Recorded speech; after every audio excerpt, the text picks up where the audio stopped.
শেরে Bangla cricket স্টেডিয়ামে বাংলাদেশ ও ইন্ডিয়ার cricket খেলা চলছে। এখন এই ম্যাচটা কিন্তু খুবই গুরুত্বপূর্ণ বাংলাদেশের জন্য, কারণ বাংলাদেশকে জিততেই হবে। এখন বাংলাদেশের দরকার 1 বলে 4 রান। এখন ব্যাটসম্যান হিসেবে আছেন হচ্ছে সাকিব আল হাসান আর হচ্ছে তামিম ইকবাল। এখন সাকিব আল হাসান বোলারকে ফেস করবেন এবং সাকিব আল হাসানকে 1 বলে 4 রান করতেই হবে। তাই সাকিব আল হাসান চারিদিকের ফিল্ডিংটা দেখে নিলেন, দেখে নিয়ে চিন্তা করলেন যেভাবে হোক 4 মারতেই হবে, কারণ বাংলাদেশকে জিতাতেই হবে। এরপরে বলার বল করলেন আর ব্যাটসম্যান সাকিব আল হাসান একেবারে বলটিকে ব্যাটস দিয়ে জোরে মারলেন এবং বলটি কিন্তু 2 জন ফিল্ডারের মাঝ বরাবর চলে গেল এবং 4 হয়ে গেল এবং বাংলাদেশ জিতে গেল। সবাই হই হুল্লোড় করতে লাগলো, ইয়েস, ইন্ডিয়ার থেকে বাংলাদেশ জিতেছে। বাংলাদেশ জিতার পর সংবাদ সম্মেলনে সাকিব আল হাসানকে সকল সাংবাদিক প্রশ্ন করলেন যে আপনি কিভাবে ওই 1 বলে 4 রান নিলেন। তখন সাকিব আল হাসান বলল, আমি যখন বলটিকে মারি তার আগেই যে 2 জন ফিল্ডার ছিল সেই 2 জন ফিল্ডারের আমি কৌণিক দূরত্ব পরিমাপ করে নিয়েছি। কৌণিক দূরত্ব পরিমাপ করার পর আমি বলটিকে সজোরে মেরেছি, সুতরাং তারা আর বলটি ধরতে পারে নাই এবং 4 হয়েছে এবং বাংলাদেশ জিতে গেছে। এখন আমরা দেখব সাকিব আল হাসান কিভাবে কৌণিক দূরত্ব পরিমাপ করে নিয়েছিলেন। এখানে সাকিব আল হাসান আছে আর এখানে আছে একজন ফিল্ডার, এখানে একজন ফিল্ডার আছে। সাকিব আল হাসান এই ফিল্ডার থেকে একটা সরলরৈখিক দূরত্ব কল্পনা করেছেন এবং এইখান থেকে একটা সরলরৈখিক দূরত্ব কল্পনা করেছেন। করার পরে এই ফিল্ডার এবং এই ফিল্ডারের কৌণিক দূরত্ব সে পরিমাপ করে নিয়েছেন। কৌণিক দূরত্ব পরিমাপ করার পর যখন সাকিব আল হাসান বলটিকে সজোরে মেরেছেন, এই দিক দিয়ে বলটি চলে গেছে, তখন এই ফিল্ডার দৌড়ে এদিকে আসছেন, এই ফিল্ডার দৌড়ে এদিকে আসছেন। দৌড়ে আসার পরেও সে বলটা তারা ধরতে পারে না এবং তখন কিন্তু 4 হয়ে গেছে। কেন বলটি ধরতে পারে নাই? কারণ সাকিব আল হাসান এই 2 জন ফিল্ডারের কৌণিক দূরত্বটা সঠিকভাবে মনে মনে কল্পনা করে নিয়েছিলেন এবং সেইভাবেই কিন্তু বলটিকে জোরে হিট করেছিলেন। এইভাবেই কিন্তু 4 হয়েছে। তাহলে কৌণিক দূরত্ব কাকে বলে? কৌণিক দূরত্ব কাকে বলে? কোনো বৃত্তের পরিধির উপর অবস্থিত যে কোনো 2টি বিন্দুকে 2টি সরল রেখা দ্বারা কেন্দ্রের সাথে যোগ করলে যে কোণ উৎপন্ন হয় তাকে বিন্দু দুটির কৌণিক দূরত্ব বলে। তার মানে দেখো সংজ্ঞাটাই বললাম হচ্ছে কোনো বৃত্তের পরিধির ওপর অবস্থিত যে কোনো 2টি বিন্দু, মনে করো যে বৃত্তের কেন্দ্র হচ্ছে এইটা, পরিধির উপরে একটা বিন্দু আছে, এইখানে একটা বিন্দু আর এইখানে একটা বিন্দু। আমরা সংজ্ঞাটাই বলেছি যে কোনো বৃত্তের পরিধির ওপর অবস্থিত যে কোনো 2টি বিন্দুকে 2টি সরলরেখা দ্বারা কেন্দ্রের সাথে যোগ করলে যে কোণ উৎপন্ন হয় তাকে ওই 2টি বিন্দুর কৌণিক দূরত্ব বলে। তার মানে কৌণিক দূরত্বের সংজ্ঞা আমরা কিভাবে বলবো? কোনো বৃত্তের পরিধির উপর অবস্থিত যে কোনো 2টি বিন্দুকে 2টি সরলরেখা দ্বারা কেন্দ্রের সাথে যোগ করলে যে কোণ উৎপন্ন হয় তাকে ওই বিন্দু দুটির কৌণিক দূরত্ব বলে। তার মানে দেখো আমার এই কেন্দ্র হচ্ছে এইটা, এই একটা বিন্দু আছে, পরিধির উপর একটা বিন্দু আছে, এইটা আর একটা পরিধির উপর বিন্দু আছে। এই 2টা বিন্দুকে 2টি সরলরেখা দ্বারা কেন্দ্রের সাথে আমরা যোগ করেছি। যোগ করার ফলে যে কোণটা উৎপন্ন হয়েছে এই কোণটাকে বলা হয় হচ্ছে কৌণিক দূরত্ব। আজকে আমি তোমাদের যে অধ্যায়টা সমাধান করাবো অধ্যায়টার নাম হচ্ছে কৌণিক দূরত্ব পরিমাপে ত্রিকোণমিতি। এই অধ্যায়টা বাস্তবে কিন্তু অনেক কাজে লাগে, তাই অবশ্যই এই অধ্যায়ের প্রতিটি ভিডিও তোমরা দেখবা, দেখলে তোমাদের জন্য অনেক উপকারে আসবে। আমার হাতে যে 2টা বই দেখতে পাচ্ছ এই বই 2টা হচ্ছে 9ম শ্রেণীর গণিতের পূর্ণাঙ্গ শিক্ষা সহায়ক বই হচ্ছে স্কুল ম্যাথমেটিক্স। এই বই 2টি আমি রচনা করেছি।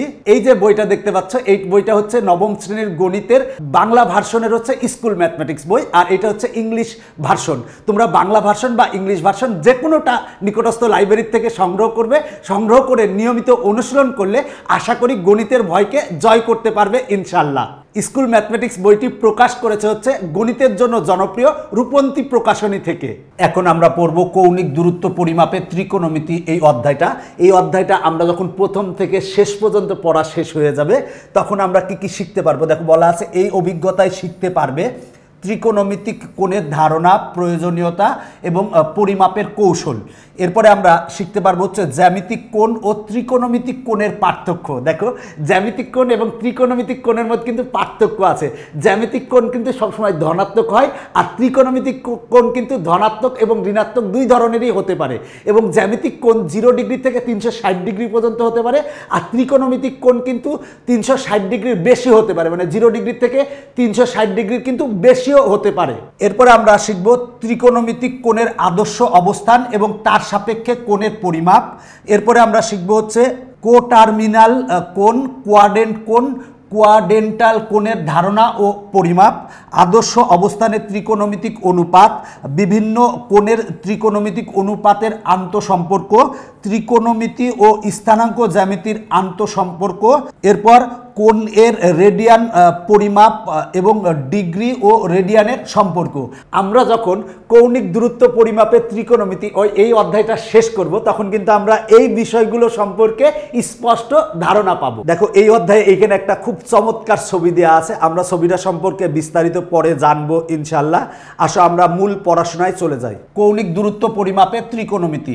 আমরা পূর্বের শ্রেণীতে দুই বস্তুর মধ্যকার সরলরৈখিক দূরত্ব নির্ণয় করা শিখেছি। দেখো এখানে একটা বস্তু আছে আর এখানে একটা বস্তু আছে, এই দুইটা বস্তুর আমরা সরলরৈখিক দূরত্ব নির্ণয় করা কিন্তু এর আগের শ্রেণীতে শিখেছি। কিন্তু সরলরৈখিক দূরত্ব ছাড়াও আর এক প্রকার দূরত্ব আছে যাকে কৌণিক দূরত্ব বলে। যেমন পাশের চিত্রে একটি ক্রিকেট মাঠে কয়েকজন খেলোয়াড় দেখা যাচ্ছে। দেখো একটা পাশের চিত্র, এটা একটা ক্রিকেট মাঠ। ক্রিকেট মাঠে এইখানে মনে করো যে একজন ব্যাটসম্যান আছে আর এইখানে দেখো ফিল্ডার আছে 1 জন 2 জন 3 জন 4 জন। এইটা হচ্ছে এ বি সি ডি।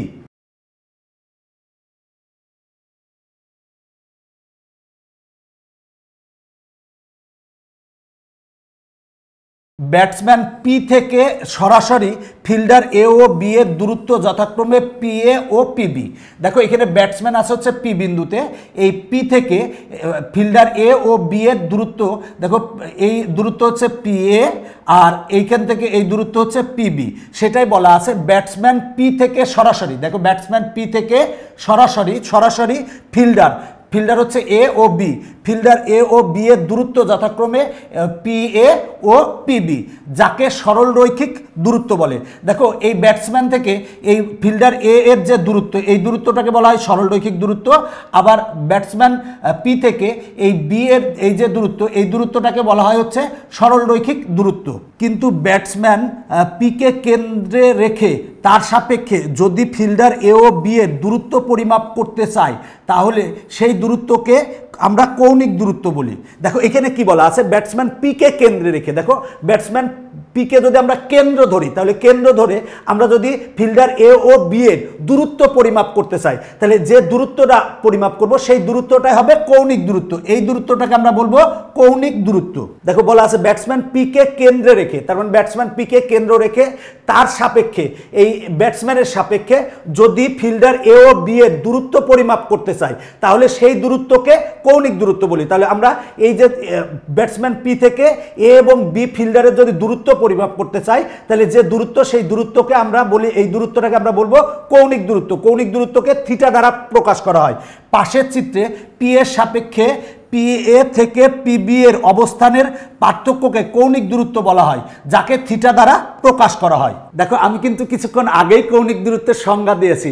কৌণিক দূরত্ব কাকে বলে? কোনো বৃত্তের পরিধির উপর অবস্থিত যে কোনো দুটি বিন্দুকে দুটি সরলরেখা দ্বারা কেন্দ্রের সাথে যোগ করলে যে কোণ উৎপন্ন হয় তাকে বলবো হচ্ছে কৌণিক দূরত্ব। তার মানে এই দেখো এই বিন্দুকে আমরা যদি কেন্দ্র ধরি, তাহলে কেন্দ্র থেকে আমরা এই একটা বিন্দু কল্পনা করলাম, এই একটা বিন্দু কল্পনা করলাম, এইটা যোগ করলাম, এইটা যোগ করলাম, যোগ করলে আমার যে এখানে কোণ উৎপন্ন হলো, এই কোণটাকে আমরা বলবো কৌণিক দূরত্ব। আমরা এখানে কিন্তু অনেক ক্ষেত্রেই কৌণিক দূরত্ব জানবো। আমরা জেনে বা না জেনে প্রতিদিন বিভিন্ন কাজে কৌণিক দূরত্ব কাজে লাগাই। দেখো আমরা কিন্তু জেনেও অনেক সময় কৌণিক দূরত্ব কাজে লাগাই, আবার না জেনেও কৌণিক দূরত্ব কাজে লাগাই। যেমন ক্রিকেট খেলায় একজন ব্যাটসম্যান ফিল্ডারদের কৌণিক দূরত্ব মাথায় রেখে বলে আঘাত করেন এবং রান করে। দেখো ক্রিকেট খেলায় কিন্তু একজন ব্যাটসম্যান ফিল্ডারদের কৌণিক দূরত্ব মাথায় রেখে বল আঘাত করে এবং কিন্তু রান করে। এটা কিন্তু আমি প্রথমেই বাস্তব উদাহরণ দিয়ে তোমাদের বলেছি। আবার হাত দিয়ে কাজ করার সময় আমাদের হাতগুলো বিভিন্ন সময় বিভিন্ন কৌণিক দূরত্বকে কাজে লাগায়। দেখো এই যে হাত দিয়ে কাজ করার সময় দেখো এইভাবে আমরা হাতটা কিন্তু এইভাবে রাখতে পারি, দেখো এইভাবে রাখতে পারি। তো এইখানে কিন্তু এই যে এইভাবে রাখা আছে, দেখো রাখলে এইদিকে যদি আমরা একটা সরল রেখা চিন্তা করি, এইদিকে যদি একটা সরল রেখা চিন্তা করি, আর এটা মনে করো পরিধির ওপরে একটা বিন্দু, এই একটা পরিধির ওপর একটা বিন্দু, তাহলে আমার এখানে যে কোণটা উৎপন্ন হলো এই কোণকে আমরা বলবো হচ্ছে কৌণিক দূরত্ব। আমাদের দেওয়াল ঘড়ির কাঁটাগুলো প্রতিনিয়ত কৌণিক দূরত্ব অতিক্রম করছে। দেখো দেওয়াল ঘড়ির কাঁটাগুলোও কিন্তু প্রতিনিয়ত কৌণিক দূরত্ব অতিক্রম করছে। তুমি যদি এই যে এই কাঁটা আর এই কাঁটার মধ্যবর্তী যদি দূরত্ব নির্ণয় করতে চাও, তাহলে এই যে এই কোণটাকে বলবো হচ্ছে কৌণিক দূরত্ব। রাতের আকাশে যখন আমরা একটি তারা থেকে আরেকটি তারার দূরত্ব পরিমাপ করি, সেটিও মূলত কৌণিক দূরত্ব। দেখো রাতের আকাশে মনে করো যে আমি তাকালাম, এইখানে একটা তারা আছে, মনে করো অনেক দূরে, যদিও কাছে মনে হচ্ছে, আর এইখানে একটা তারা আছে। আমরা যখন এই দুইটা তারার দিকে তাকাই, তখন এই তারা আর এই তারার মধ্যবর্তী দূরত্ব নির্ণয় করতে চাই, তাহলে এইখানে যে কোণটা উৎপন্ন হবে, এইখানে যে আমরা কোণটা উৎপন্ন হবে, সেই কোণটাই হবে হচ্ছে কৌণিক দূরত্ব। সেই কথাটাই বলা আছে। দেখো রাতের আকাশে যখন আমরা একটি তারা থেকে আরেকটি তারার দূরত্ব পরিমাপ করি, সেটিও মূলত কৌণিক দূরত্ব। এরকম অসংখ্য উদাহরণ তোমরা পাবে যেখানে কৌণিক দূরত্ব কাজে লাগানো হয়। কোণ পরিমাপের মাধ্যমে আমরা অনেক দূরবর্তী বস্তুর অবস্থান সম্বন্ধে জানতে পারি এবং তাদের আকার, ঘূর্ণন বৈশিষ্ট্য ইত্যাদি নির্ণয় করতে পারি। এই অভিজ্ঞতায় আমরা ত্রিকোণমিতিক কোণ পরিমাপের মাধ্যমে এই ধরনের সমস্যার সমাধান করার চেষ্টা করব। এতক্ষণ আমরা যা করলাম সব ক্ষেত্রেই কিন্তু কৌণিক দূরত্বের কথা বলা হয়েছে। জোড়াই কাজ, জোড়াই চিন্তা করে নিচের ছকে 3টি উদাহরণ লিখো যেখানে কৌণিক দূরত্ব ব্যবহৃত হয়। তার মানে এখানে কিন্তু আমার 3টা উদাহরণ লিখতে হবে যেখানে হচ্ছে কৌণিক দূরত্ব ব্যবহৃত হয়। এখন আমি জোড়াই কাজটি সমাধান করাবো আমার স্কুল ম্যাথমেটিক্স বইটি থেকে। দেখো বলা আছে জোড়াই কাজের সমাধান। একজন শিকারী দাঁড়িয়ে দুটি ভিন্ন ডালে বসে থাকা দুটি পাখির মধ্যবর্তী দূরত্ব নির্ণয় করতে হলে কৌণিক দূরত্ব ব্যবহৃত হয়। দেখো এখানে একজন শিকারী দাঁড়ায় আছে, মনে করো একজন শিকারী দাঁড়ায় আছে, আর এইখানে একটা মনে করো গাছ, এইখানে একটা গাছ, মনে করো এইখানে একটা গাছ, এইখানে একটা পাখি বসে আছে, আর এইখানে একটা পাখি বসে আছে সাপোজ। তাহলে এখন এই শিকারীর কাছ থেকে এই পাখি আর এই পাখির যদি দূরত্ব নির্ণয় করতে চাই, তাহলে কিন্তু এই দূরত্ব নির্ণয় করতে হলে যে আমার এই কৌণিক দূরত্ব, এই থিটা মান জানা লাগবে। সেটাই বলা আছে একজন শিকারী দাঁড়িয়ে দুটি ভিন্ন ডালে বসে থাকা দুটি পাখির মধ্যবর্তী দূরত্ব নির্ণয় করতে হলে কৌণিক দূরত্ব ব্যবহার হয়। তাহলে এই শিকারীর কাছ থেকে এই পাখি আর এই পাখির মধ্যবর্তী যদি দূরত্ব নির্ণয় করতে চাই, সেক্ষেত্রে কিন্তু আমার এই কৌণিক দূরত্ব মানে থিটার প্রয়োজন হয়। একটি সিলিং ফ্যানের দুইটি পাখার মধ্যবর্তী দূরত্ব নির্ণয় করতে হলে কৌণিক দূরত্ব ব্যবহৃত হয়।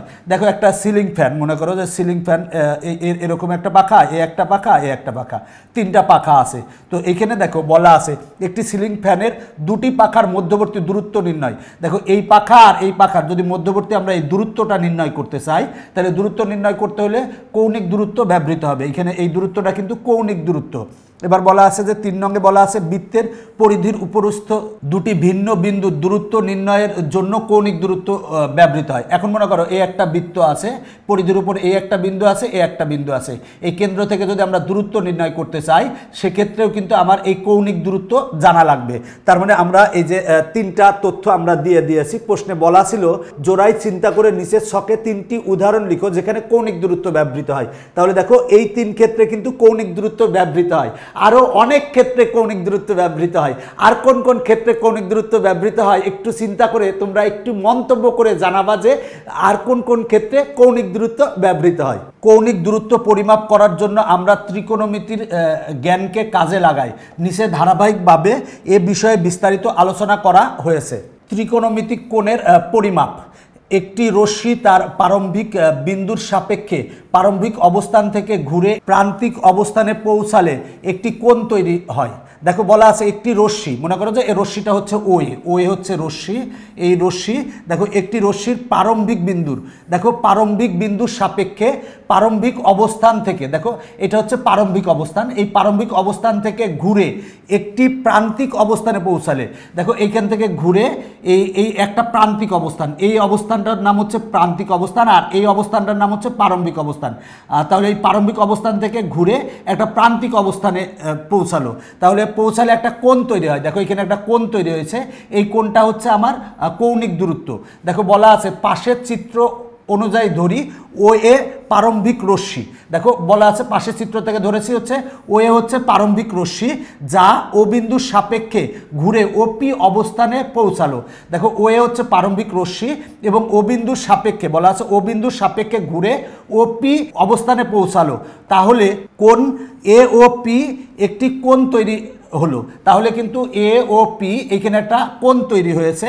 ধরি A O P equal to theta, বলা আছে A O P equal to theta. এখানে ওকে শীর্ষবিন্দু, মনে রাখবা এই ওকে বলা হয় কি বিন্দু? শীর্ষবিন্দু।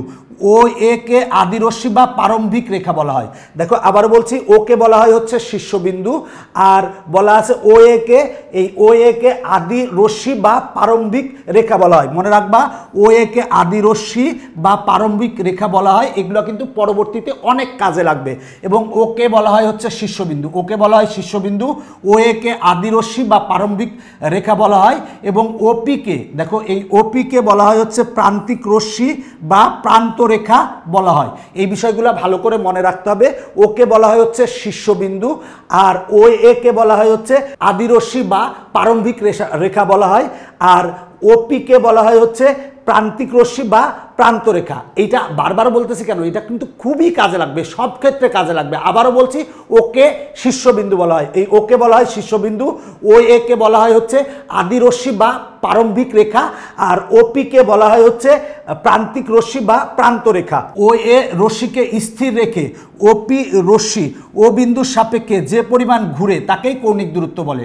তার মানে দেখো এই ও এ কে স্থির রেখে ওপি রশ্মি বলা আছে ওপি রশ্মি ও বিন্দুর সাপেক্ষে যে পরিমাণ ঘুরে, দেখো যে পরিমাণ ঘুরছে, এই যে পরিমাণ ঘুরছে এই পরিমাণটাই হবে হচ্ছে কৌণিক দূরত্ব। দেখো বলা আছে কৌণিক দূরত্ব বলে, অর্থাৎ থিটা হলো কৌণিক দূরত্ব। তার মানে এই থিটা হচ্ছে কৌণিক দূরত্ব। কৌণিক দূরত্ব পরিমাপের ক্ষেত্রে খুবই গুরুত্বপূর্ণ ভূমিকা পালন করে। দেখো কৌণিক দূরত্ব পরিমাপের ক্ষেত্রে কিন্তু খুবই গুরুত্বপূর্ণ ভূমিকা পালন করে।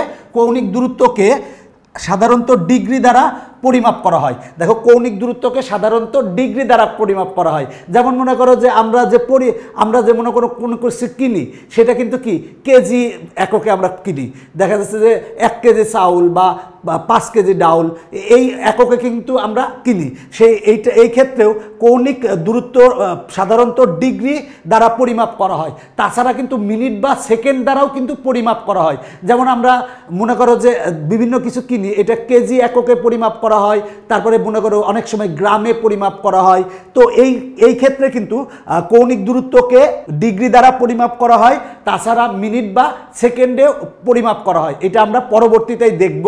ও এ রশ্মিকে স্থির রেখে ওপি রশ্মি ও বিন্দুর সাপেক্ষে ঘোরালে বিভিন্ন পরিমাপের কোণ তৈরি হয়। এখন মনে করো ও এ কে স্থির রেখে ওপি রশ্মি ও বিন্দুর সাপেক্ষে যদি আমরা ঘোরাই, আমরা এই ওপি রশ্মিকে আমরা এইখানে যদি দেই, সেক্ষেত্রে কিন্তু এইখানে একটা কোণ তৈরি হবে।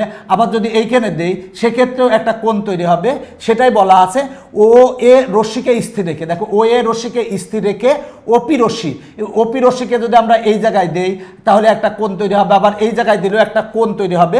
ওপি রশ্মি ও বিন্দুর সাপেক্ষে ঘোরালে বিভিন্ন পরিমাপের কোণ তৈরি হয়। এখানে দেখো একটা পরিমাপের কোণ তৈরি হচ্ছে, এই ক্ষেত্রে একটা কোণ পরিমাপের কোণ তৈরি হচ্ছে, এই ক্ষেত্রে একটা কোণ তৈরি হচ্ছে। শুরুতে যখন ও পি রশ্মি ও এ রশ্মির ওপর সমাপতিত থাকে, তখন কোণটি হবে 0 ডিগ্রি। দেখো এই ক্ষেত্রে ওপি রশ্মিটি মনে করো ও এর ওপরই আছে। মনে করো যে ও এই রশ্মিটা আছে, এখন মনে করো যে ও এর রশ্মিটা আছে, এই ওপি রশ্মিটা এই ও এর ওপরেই আছে, মনে করো এইখানেই আছে। তাহলে কি কোনো কোণ উৎপন্ন হবে? ও কোণ উৎপন্ন হবে না, মানে 0 ডিগ্রি কোণ উৎপন্ন হবে। একটা রশ্মি যদি এই একটা রশ্মি এর উপরে যদি আরেকটা রশ্মি থাকে, তাহলে এখানে কি কোনো কোণ উৎপন্ন হবে? কোণ উৎপন্ন হবে না। তুমি যদি সামান্য একটু আগাও, তাহলে কোণ উৎপন্ন হবে। তাহলে ও এ রশ্মি আর ওপি রশ্মি যদি একই অবস্থানে থাকে, সেক্ষেত্রে কোনো কোণ উৎপন্ন হবে না, মানে কোণের পরিমাণ হবে হচ্ছে 0 ডিগ্রি।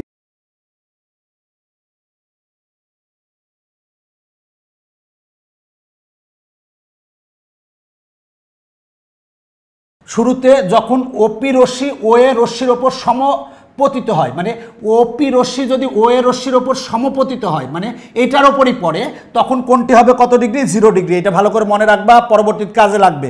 যদি ওপি রশ্মি ও বিন্দুর সাপেক্ষে একবার ঘুরে এসে ও এ রশ্মির ওপর সমপতিত হয় তখন কোণটি হবে 360 ডিগ্রি।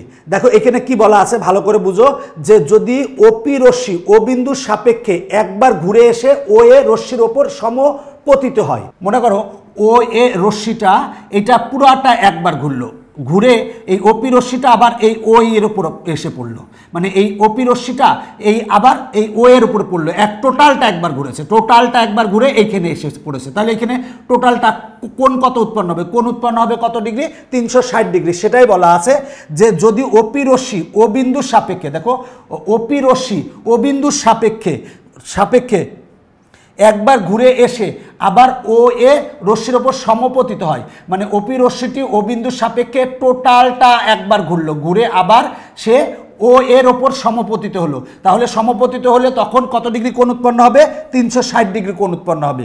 একটি পূর্ণ ঘূর্ণনকে 360 ডিগ্রি দ্বারা ভাগ করলে যে কৌণিক দূরত্ব হয় তাকে 1 ডিগ্রি ধরা হয়। দেখো এখানে একটা বৃত্ত আছে, মনে করো আমরা যদি বৃত্তটাকে ভাগ করি তাহলে এইভাবে ভাগ করলে কয় ভাগ হলো, দেখো তো 1 2 3 4। আবার যদি এইভাবে ভাগ করি তাহলে ঘর হবে কয়টা, 8টা, 1 2 3 4 5 6 7 8। এইভাবে যদি আমরা ভাগ করতে থাকি তাহলে কয়টা ভাগ পাবো জানো, এইখানে আমরা কিন্তু একেবারে, আমি তো এখানে ভাগ করছি এগুলা, এইভাবে যদি তুমি আরও ছোট ছোট ভাগ করতে থাকো তাহলে টোটাল কিন্তু 360টা ভাগ পাবা। তার মানে এখানে কিন্তু বলা আছে একটি পূর্ণ ঘূর্ণনকে, মানে একবারে এখান থেকে একেবারে পূর্ণ ঘূর্ণন হয়েছে, পূর্ণ ঘূর্ণনকে বলা আছে যে 360 ডিগ্রি দ্বারা ভাগ করলে যে কৌণিক দূরত্ব হয় তাকে 1 ডিগ্রি ধরা হয়। এখানে কিন্তু তুমি যদি এইভাবে ভাগ করতে থাকো তাহলে কিন্তু এখানে টোটাল ভাগ হবে 360টা ভাগ হবে। আমি যদি এইভাবে ভাগ করেছি, এইভাবে যদি তুমি ভাগ করতে থাকো, শুধু ভাগ করো, ভাগ করলে এখানে টোটাল ঘর পাবা হচ্ছে 360টি। তাহলে 360কে যদি 360 দিয়ে ভাগ করো তাহলে 1 ডিগ্রি পাবা। তার মানে বলা আছে একটি পূর্ণ ঘূর্ণনকে 360 ডিগ্রি দ্বারা ভাগ করলে যে কৌণিক দূরত্ব হয় তাকে 1 ডিগ্রি ধরা হয়। তার মানে আমরা একটা পূর্ণ ঘূর্ণনকে 360 ডিগ্রি যদি দ্বারা ভাগ করি, 360 ডিগ্রি দ্বারা ভাগ করবো কেন, দেখো একটা পূর্ণ ঘূর্ণন যখন হবে তখন এখানে কোণ উৎপন্ন হবে কয়টা, এখানে কিন্তু ঘর হবে টোটাল হবে হচ্ছে 360টি। তাহলে 360কে 360 দ্বারা ভাগ করলে আমরা পাবো কয় ডিগ্রি, 1 ডিগ্রি। সেটাই বলা আছে একটি পূর্ণ ঘূর্ণনকে 360 ডিগ্রি দ্বারা ভাগ করলে যে কৌণিক দূরত্ব হয় তাকে 1 ডিগ্রি ধরা হয়। তার মানে আমরা এইখান থেকে শিখলাম কি, দেখো ও হচ্ছে শীর্ষবিন্দু, আর ও এ হচ্ছে আদিরশ্মি বা প্রারম্ভিক রেখা, আর ওপি হচ্ছে প্রান্তিক রশ্মি বা প্রান্ত রেখা, আর ও এ রশ্মি এবং ওপি রশ্মি যদি একই সাথে মিলিত হয়, মানে এখন মনে করো প্রথমেই ও এ এবং ওপি যদি একই রেখায় থাকে, মানে ও এ যদি এবং ওপি যদি এই একই রেখার উপরে থাকে তাহলে কোণ উৎপন্ন হবে 0 ডিগ্রি। আর যদি এই ওপি রশ্মিটি ও বিন্দুর সাপেক্ষে টোটালটা একবার যদি ঘুরে তাহলে আমরা কোণ উৎপন্ন হবে হচ্ছে 360 ডিগ্রি। একটি পূর্ণ ঘূর্ণনকে 360 ডিগ্রি দ্বারা ভাগ করলে যে কৌণিক দূরত্ব হবে তাকে বলা হয় হচ্ছে 1 ডিগ্রি। 1 ডিগ্রিকে 60 দ্বারা ভাগ করলে যে কৌণিক দূরত্ব হয় তাকে 1 মিনিট ধরা হয়। দেখো আমরা 1 লিখলাম, লিখার পরে যদি একটা দাগ দিই তাহলে বলবো যে 1 মিনিট। এখন মনে করো 30 লিখলাম, লিখে উপরে যদি একটা দাগ দিই তাহলে বলবো যে 30 মিনিট। এখন যদি মনে করো যে আমরা 20 লিখলাম, লিখে যদি 2টা দাগ দিই তাহলে বলবো 20 সেকেন্ড। উপরে যদি 2টা দাগ থাকে তাহলে তাকে সেকেন্ড বলবো, যদি একটা দাগ থাকে তাহলে মিনিট বলবো, আর যদি এরপরে গোল একটা থাকে তাহলে বলবো যে এটা ডিগ্রি। তো এখানে বলা আছে 1 ডিগ্রিকে 60 দ্বারা ভাগ করলে যে কৌণিক দূরত্ব হয় তাকে 1 মিনিট ধরা হয়। তাহলে মনে রাখবা যে 1 ডিগ্রিকে যদি আমরা 60 দ্বারা ভাগ করি, 60 দ্বারা ভাগ করলে যে কৌণিক দূরত্ব হবে তাকে 1 মিনিট ধরা হয়। তার মানে আমরা লিখতে পারি 1 minute equal to 1/60 into 1 degree. তার মানে আমরা এই 1 মিনিটকে যদি আমরা ডিগ্রিতে নিতে চাই তাহলে আমরা ভাগ দিব কত দ্বারা, 60 দ্বারা ভাগ করব। 60 দ্বারা ভাগ করলে সেটা ডিগ্রিতে চলে যাবে। তার মানে 1 minute equal to 1/60 into 1 degree, সেটাই লেখা আছে। এখন মনে করো 20 মিনিট আছে, 20 মিনিট আছে, একে আমরা যদি ডিগ্রিতে নিতে চাই তাহলে আমরা 20কে কয় দ্বারা ভাগ করব, 60 দ্বারা ভাগ করব। ভাগ করলে সেটা কিসে চলে যাবে, ডিগ্রিতে চলে যাবে। সেটাই বলা আছে যে 1 ডিগ্রিকে 60 দ্বারা ভাগ করলে যে কৌণিক দূরত্ব হয় তাকে 1 মিনিট বলা হয়। তার মানে 1 মিনিট ইকুয়াল টু কত হবে, 1/60 ইন্টু 1 ডিগ্রি। এখন 1 মিনিটকে 60 দ্বারা ভাগ করলে যে কৌণিক দূরত্ব হয় তাকে 1 সেকেন্ড ধরা হয়। এই যে 2টা দাগ দিয়ে আছে তার মানে 1 সেকেন্ড ধরা হয়। তার মানে 1 সেকেন্ড ইকুয়াল টু কত হবে, 1/60 ইন্টু 1 মিনিট। দেখো আমরা কি শিখলাম এখান থেকে, আমরা সেটা দেখব।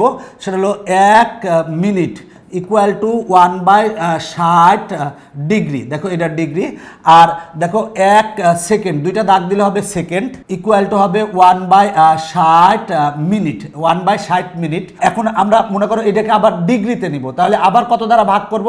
তার মানে ভাগ করব 1/60 গুণ 60, 60 দ্বারা ভাগ করব, করলে এটা কিন্তু ডিগ্রিতে চলে যাবে। তার মানে আমরা পাবো 1/636 ডিগ্রি। তার মানে আমরা পাচ্ছি দেখো 1 মিনিট ইকুয়াল টু 1/60 ডিগ্রি, আর 1 সেকেন্ড ইকুয়াল টু 1/60 মিনিট।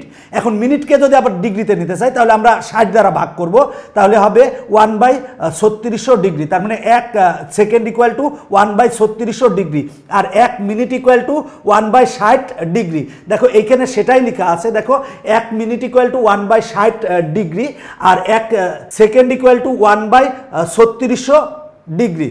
তাহলে আমরা 1 ডিগ্রি ইকুয়াল টু কত পাবো? 60 মিনিট পাবো। 1 degree equal two 1 degree equal two কত সেকেন্ড পাবো? তার মানে পাবো হচ্ছে 60 গুণ 60, এইটা হচ্ছে সেকেন্ড পাবো। তার মানে দেখো 1 ডিগ্রি ইকুয়াল টু 60 মিনিট, আর 1 ডিগ্রি ইকুয়াল টু আবার 60 গুণ 60 সমান হবে 3600 সেকেন্ড হবে, 3600 সেকেন্ড হবে। এই জিনিসগুলো কিন্তু আমার কাজে লাগবে। তার মানে মিনিটকে ডিগ্রিতে নিতে হলে আমরা 60 দ্বারা ভাগ করব, আবার যদি আমরা সেকেন্ডকে যদি ডিগ্রিতে নিতে চাই তাহলে 3600 দ্বারা ভাগ করব, আর ডিগ্রিকে যদি মিনিটে নিতে চাই তাহলে 60 দ্বারা গুণ করব, আবার ডিগ্রিকে যদি সেকেন্ডে নিতে চাই তার মানে 3600 হবে, তার মানে 3600 সেকেন্ড হবে। তার মানে 1 ডিগ্রি ইকুয়াল টু 60 মিনিট, আর 1 ডিগ্রি ইকুয়াল টু 3600 সেকেন্ড। তুমি কি লক্ষ্য করেছো তোমাদের বাসার দেওয়াল ঘড়ি বা টেবিল ঘড়ি অথবা তোমার শিক্ষা প্রতিষ্ঠানের দেওয়াল ঘড়ির কাঁটাগুলো অনবরত ঘুরছে? হ্যাঁ, দেওয়াল ঘড়ির কাঁটাগুলা বা শিক্ষা প্রতিষ্ঠানের যে দেওয়াল ঘড়ি আছে সেই কাঁটাগুলা কিন্তু অনবরত ঘুরছে। কাঁটাগুলো বরাবর 12টার উপর ঘুরে আসছে, কাঁটাগুলা কিন্তু সবসময় 12টার উপর দিয়ে ঘুরে আসছে। সেটাই বলা আছে, যদি ঘড়ির কেন্দ্র থেকে 12টার দিকে একটি প্রারম্ভিক রশ্মি কল্পনা করি, মনে করো কেন্দ্র থেকে এই 12টার দিকে আমরা একটা প্রারম্ভিক রশ্মি কল্পনা করলাম, মানে প্রথম যে রশ্মি সেটা হলো প্রারম্ভিক রশ্মি, প্রারম্ভিক রশ্মি আমরা কল্পনা করি, তাহলে এই কাঁটাগুলো কতগুলো কৌণিক দূরত্ব অতিক্রম করছে তুমি বলতে পারবে? কাঁটাগুলো একবার ঘুরে 12টার উপরে আসলে 360 ডিগ্রি কৌণিক দূরত্ব অতিক্রম করে। দেখো আমরা ধরে নিলাম এই যে এইখানে এই 12টার সময় একটা মনে করো যে আমরা প্রারম্ভিক রশ্মি ধরে নিলাম, এটা ঘন্টার কাঁটা সাপোজ, তাহলে এই ঘন্টার কাঁটাটা কি এইভাবে আস্তে আস্তে ঘুরবে, ঘুরে ঘুরে ঘুরে ঘুরে আবার এই 12টার উপর আসবে। যখন আবার 12টার উপর আসবে তখন কিন্তু কোণ উৎপন্ন হবে হচ্ছে, কৌণিক দূরত্ব হবে হচ্ছে 360 ডিগ্রি। তাই বলা আছে কাঁটাগুলো একবার ঘুরে 12টার উপর আসলে, একবার ঘুরে মানে এই 12টার থেকে যদি আমরা 12টার এই যে কাঁটাটা, এই কাঁটাটাকে যদি আমরা প্রারম্ভিক রশ্মি চিন্তা করি, এই প্রারম্ভিক রশ্মির এই কাঁটাটা টোটালটা একবার ঘুরে যখন আবার 12টায় আসবে, তার মানে কি সেটা হচ্ছে 360 ডিগ্রি কোণ উৎপন্ন করবে। আর একবার একটি পূর্ণ ঘূর্ণন সম্পূর্ণ করলে 360 যোগ 360 ইকুয়াল টু 720 দূরত্ব অতিক্রম করা হবে। তার মানে মনে করো যে এইখানে এই যে ঘন্টার কাঁটাটা এটাকে আমরা প্রারম্ভিক ধরলাম, প্রারম্ভিক রশ্মি ধরলাম, প্রারম্ভিক রশ্মি কল্পনা করে এই কাঁটাটা যদি একবার ঘুরে তাহলে 360 হবে, যদি আর একবার ঘুরে মনে করো আর একবার ঘুরেছে, ঘুরলে তাহলে কত হবে? 360 যোগ 360, তার মানে 720 ডিগ্রি দূরত্ব অতিক্রম করা হবে। এভাবে প্রতিটি পূর্ণ ঘূর্ণন সম্পূর্ণ করলে 360 ডিগ্রি যোগ হবে, তার মানে একবার ঘুরলে হবে কত? 360 ডিগ্রি। আবার আর একবার যদি ঘুরে তাহলে 360 যোগ 360, আর যদি আর একবার ঘুরে তাহলে হবে কি 360 যোগ 360 যোগ 360, মানে যতবার পূর্ণ ঘূর্ণন দিবে ততবারই 360 ডিগ্রি করে যোগ হবে, সেটাই বলা আছে। সুতরাং আমরা দেখতে পারছি কৌণিক দূরত্বের ক্ষেত্রে কোণের পরিমাপ 360 ডিগ্রির বেশি হতে পারে। দেখো কৌণিক দূরত্বের ক্ষেত্রে কিন্তু কোণের পরিমাণ 360 ডিগ্রির বেশি হতে পারে, আবার কিন্তু ধনাত্মক এবং ঋণাত্মক দুই ধরনের কোণই কিন্তু হতে পারে, অর্থাৎ ত্রিকোণমিতিক কোণ 360 ডিগ্রির বেশিও হতে পারে। দেখো জ্যামিতিক কোণ কিন্তু 0 থেকে 360 ডিগ্রির মধ্যে হয়, কিন্তু ত্রিকোণমিতিক কোণ কিন্তু 0 থেকে 360 ডিগ্রির বেশিও কিন্তু হয়, আবার ধনাত্মকও কোণ হয়, ঋণাত্মকও কোণ হয় ত্রিকোণমিতিক কোণের ক্ষেত্রে, কিন্তু জ্যামিতিক কোণের ক্ষেত্রে কিন্তু ঋণাত্মক কোণ হয় না। এখন আমরা এই জোড়াই কাজটা সমাধান করাবো। বলা আছে পাশের চিত্রে পৃথিবীর কেন্দ্র থেকে এ ও বি দুটি স্থানের কৌণিক দূরত্ব 15 ডিগ্রি হলে স্থান দুটির কৌণিক দূরত্বকে সেকেন্ডে প্রকাশ করো। দেখো এখানে বলা আছে একটা পাশের চিত্র, পাশের চিত্রে এটা হচ্ছে পৃথিবীর কেন্দ্র, পৃথিবীর কেন্দ্র থেকে এ ও বি, দেখো এখানে এ একটা বিন্দু আর এ একটা বিন্দু বলা আছে, পৃথিবীর কেন্দ্র থেকে এ ও বি দুটি স্থানের কৌণিক দূরত্ব 15 ডিগ্রি, তার মানে এই কৌণিক দূরত্বটা হচ্ছে 15 ডিগ্রি, সেটা বলা আছে হলে স্থান দুটির কৌণিক দূরত্বকে সেকেন্ডে প্রকাশ করো। দেখো আমি চিত্রটা বড় করেছি, এটা হচ্ছে পৃথিবীর কেন্দ্র, পৃথিবীর কেন্দ্র থেকে এইখানে একটা বিন্দু আছে এ আর এইখানে একটা বিন্দু আছে হচ্ছে বি, বলা আছে এই দুইটা বিন্দুর, পৃথিবীর কেন্দ্র থেকে এই দুইটা বিন্দুর কৌণিক দূরত্ব, এই কৌণিক দূরত্বটা বলা আছে, এই কৌণিক দূরত্বটা বলা আছে 15 ডিগ্রি। এই 15 ডিগ্রিকে আমার সেকেন্ডে প্রকাশ করতে হবে। দেখো এই 15 ডিগ্রিকে আমরা সেকেন্ডে প্রকাশ করব। দেখো আমরা জানি সেটা হচ্ছে 1 ডিগ্রি সমান কিন্তু 60 মিনিট। দেখো উপরে একটা দাগ দিলে সেটা মিনিট বোঝাবে, দুইটা দাগ দিলে সেকেন্ড বোঝাবে, তাহলে 1 ডিগ্রি সমান হচ্ছে 60 মিনিট। তাহলে 15 ডিগ্রি সমান কত হবে? তাহলে 15 ডিগ্রি সমান হবে হচ্ছে দেখো 60 গুণ 15 এরপরে হবে হচ্ছে একটা দাগ, তারপরে মিনিট। দেখো আমরা ডিগ্রিকে মিনিটে নিয়ে গেছি, কেন মিনিটে নিয়ে গেছি? কত দ্বারা গুণ করে? 60 দ্বারা। 60 দ্বারা কেন গুণ করছি? আমরা জানি 1 ডিগ্রি সমান 60 মিনিট, তাহলে 15 ডিগ্রি সমান কত হবে? 60 গুণ 15 মিনিট। এখন আমরা যদি গুণ করি, তার মানে 6 আর 15 গুণ করলে হয় 90, আর এখানে একটা শূন্য আছে, তার মানে শূন্য দিলাম, তার মানে 15 ডিগ্রি সমান হচ্ছে 900 মিনিট। এখানে কিন্তু সেকেন্ডে প্রকাশ করতে বলছে, সেকেন্ডে প্রকাশ করতে বলছে। তাহলে মিনিটকে যদি আমরা আবার সেকেন্ডে প্রকাশ করি, তাহলে আমরা কত দ্বারা গুণ করব? আমরা গুণ করব হচ্ছে 60 দ্বারা, 60 দ্বারা গুণ করব, কারণ আমরা জানি সেটা হলো যে 1 মিনিট সমান 60 সেকেন্ড, 1 মিনিট সমান 60 সেকেন্ড আমরা জানি। তাই মিনিটকে, এই যে একটা দাগ মানে মিনিট, মিনিটকে যদি আমরা সেকেন্ডে প্রকাশ করতে চাই তাহলে 60 দ্বারা গুণ করব, গুণ করলে মিনিটটা আমার সেকেন্ডে প্রকাশিত হবে। তাহলে আমরা যদি এটার সাথে এটা গুণ করি, 9 আর 6 যদি গুণ করি, 6 নং হচ্ছে 54 আর শূন্য আছে 3টা শূন্য দিলাম, এটা কিন্তু আমার সেকেন্ডে প্রকাশ হয়ে গেছে। দেখো 15 ডিগ্রিকে আমরা সেকেন্ডে প্রকাশ করেছি, এইটা হচ্ছে অ্যান্সার। দেখো আমরা কিভাবে করেছি, দেখো 15 ডিগ্রিকে আমার সেকেন্ডে প্রকাশ করতে হবে। আমরা জানি 1 ডিগ্রি সমান 60 মিনিট, তাহলে আমরা ডিগ্রিকে মিনিটে নিব, মিনিটে নেওয়ার জন্য কত দ্বারা গুণ করব? 60 দ্বারা গুণ করব, গুণ করলে কিন্তু ডিগ্রিটা মিনিটে গেছে। এবার দেখো আমরা এটা গুণ করলে হয় 900, তার মানে 900 মিনিট হবে। এবার 900 মিনিটকে আমরা যদি সেকেন্ডে নিতে চাই, আমরা জানি 1 মিনিট সমান হচ্ছে 60 সেকেন্ড, তাহলে এই মিনিটকে আমরা সেকেন্ডে নেওয়ার জন্য আমরা 60 দ্বারা গুণ করছি, গুণ করলে মিনিটটা কিন্তু সেকেন্ডে চলে গেছে। এবার গুণ করে দাও, গুণ করে দিলেই অ্যান্সার চলে আসে। নবম শ্রেণীর গণিতের জন্য আমি একটি বই রচনা করেছি, বইটির নাম হচ্ছে স্কুল ম্যাথমেটিক্স। এটি হচ্ছে নবম শ্রেণীর গণিতের পূর্ণাঙ্গ শিক্ষা সহায়ক বই। এই বইটির বাংলা এবং ইংলিশ ভার্সন নিকটস্থ লাইব্রেরি থেকে পাবে। যারা এখনও এই স্কুল ম্যাথমেটিক্স বইটি সংগ্রহ করো নাই, তারা নিকটস্থ লাইব্রেরি থেকে সংগ্রহ করবে। স্কুল ম্যাথমেটিক্স বইটি প্রকাশ করেছে গণিতের জন্য জনপ্রিয় রূপন্তী প্রকাশনী থেকে প্রকাশিত হয়েছে। আজকের পর্ব আমরা এই পর্যন্ত রাখতেছি। আগামী পর্বে আমরা ধনাত্মক ও ঋণাত্মক কোণ, এখান থেকে আমরা আগামী পর্বে শুরু করব, এই ধনাত্মক ও ঋণাত্মক কোণ থেকে শুরু করব। আজকে আমরা কি কি পড়েছি একটু যদি বিস্তারিত জেনে আসি, তাহলে দেখো আমরা প্রথমত কৌণিক দূরত্ব পরিমাপে ত্রিকোণমিতি, এই অধ্যায়টার আমার প্রথম পর্ব। প্রথম পর্বে আমরা কৌণিক দূরত্ব সম্পর্কে বিস্তারিত আলোচনা করেছি এবং কি কাজে লাগে কৌণিক দূরত্ব, এগুলা নিয়ে কিন্তু আমরা বিভিন্ন বিষয় কিন্তু আমরা জেনেছি। এরপরে এখানে একটা জোড়াই কাজ ছিল, সেই জোড়াই কাজটা সমাধান করেছি। তাছাড়া ত্রিকোণমিতিক কোণের পরিমাপ, ত্রিকোণমিতিক কোণের পরিমাপ কি এইটা সম্পর্কে আমরা জেনেছি। তারপরে শীর্ষবিন্দু, আদিরশ্মি, প্রারম্ভিক রশ্মি, প্রান্তিক রশ্মি, প্রান্তরেখা, এগুলো সম্পর্কে আমরা বিস্তারিত জেনেছি। তারপরে কখন 0 ডিগ্রি হবে, কখন 30 ডিগ্রি হবে, সেগুলো সম্পর্কে আমরা জেনেছি। এরপরে আমরা মিনিট থেকে কিভাবে ডিগ্রিতে যাব সেই বিষয়গুলো আমরা জেনেছি। তারপরে সেকেন্ড থেকে কিভাবে ডিগ্রিতে যাব সেই পরিবর্তনগুলো আমরা জেনেছি। এরপরে এইখানে দেখো একটা অঙ্ক ছিল, সেই অঙ্কটা আমরা সমাধান করেছি। 15 ডিগ্রিকে আমরা সেকেন্ডে নিয়ে গেছি। এগুলো আসলে আমি তোমাদের শিখিয়েছি।